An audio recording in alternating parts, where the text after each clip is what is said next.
While now many of us use digital cameras for travel photography, before the turn of the millennium that wasn't the case. Film cameras still dominated then, and with the resurgence of interest in film photography, we are seeing more and more photography on social media from film cameras. In this video I'll talk about film cameras you can still pick up and what to look out for when choosing a film camera for travel photography. The first successful film camera I owned for travel photography was the Olympus Xa4.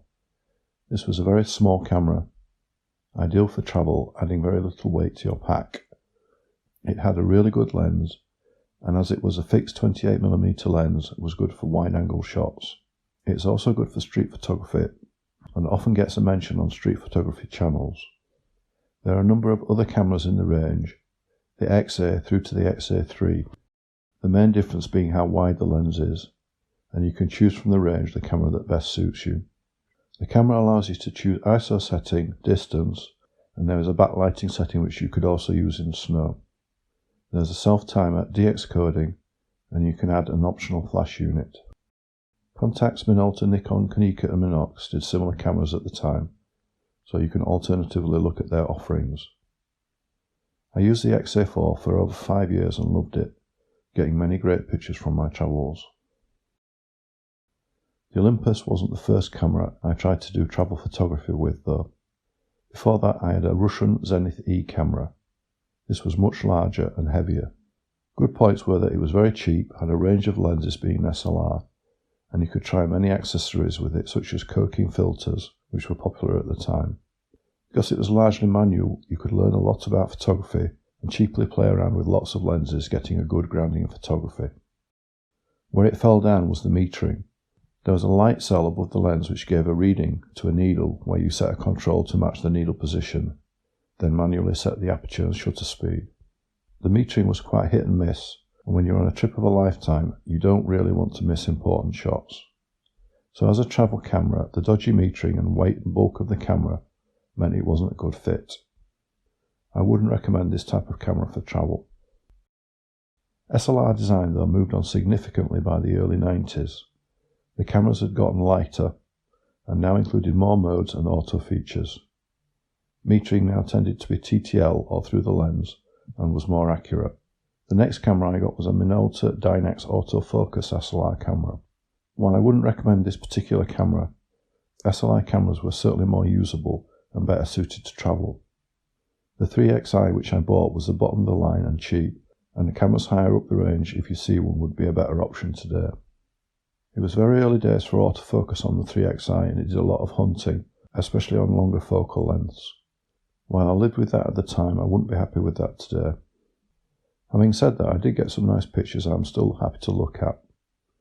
Exposures were generally okay, and the camera wasn't super heavy like the earlier Zenith and its competitors.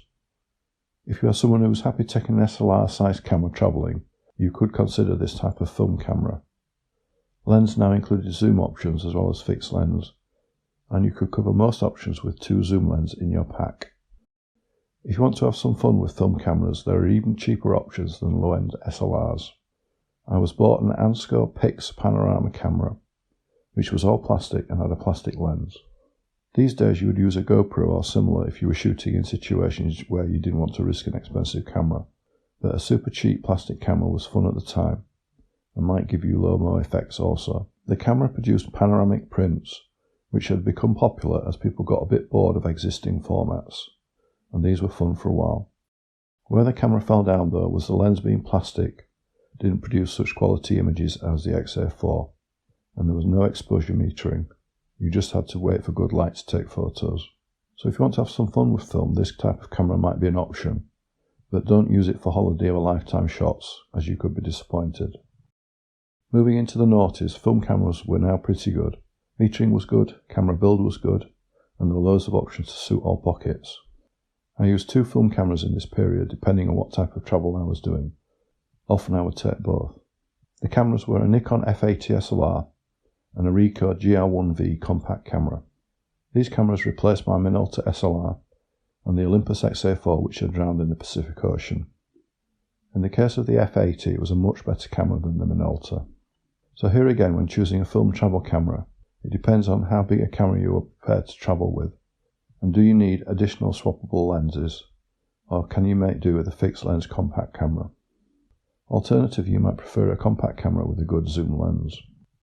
When I'm travelling today, I tend to just take a digital Ricoh Geo camera if I'm travelling long haul and want to travel super light, or I might take an SLR if I don't mind the camera taking up more space in my pack, e.g. if I'm going on a short trip to Europe. I could do similar with film cameras instead, but maybe bring a digital camera as a backup. The F80 and GR1V were still reasonably priced cameras, and as they were released towards the end of the film camera era, you might be able to find examples in good working order. There will be many alternative brands from that period, with good models still available, and there should be plenty of choice.